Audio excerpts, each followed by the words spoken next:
Howard, moments ago we learned, courtesy of the Wall Street Journal, that Lloyd Blankfein, the CEO at Goldman Sachs, may be preparing to step down as early as before the end of this year. At Oaktree, you've been, I presume, a Goldman client for decades. Right.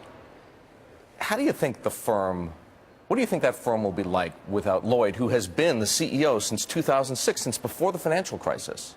You know, Eric, I've lived through a lot of Goldman Sachs CEOs, and they've been terrific. And the co-presidents today, David Solomon and Harvey Schwartz, are terrific. And one or both, I assume one, will step into Lloyd's shoes at whatever time it is. And I'm sure the firm will go on. So when you do business with Goldman Sachs, you don't do business with Lloyd Blankfein every day. There are terrific people throughout that organization, as there are elsewhere. Well, again, Oaktree, interacts with just about every large financial services firm, not just in the United States, but in the world. Right.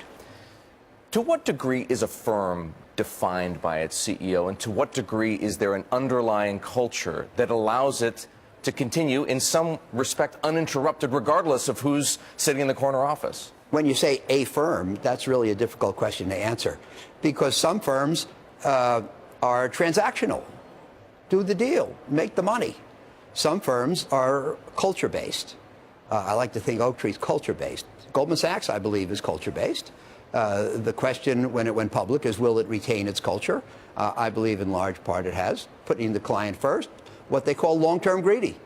If you make good decisions for the interests of the client in the short run, you will maximize your own value in the long run. I believe that for Oaktree. I believe that Goldman Sachs believes it and still does it.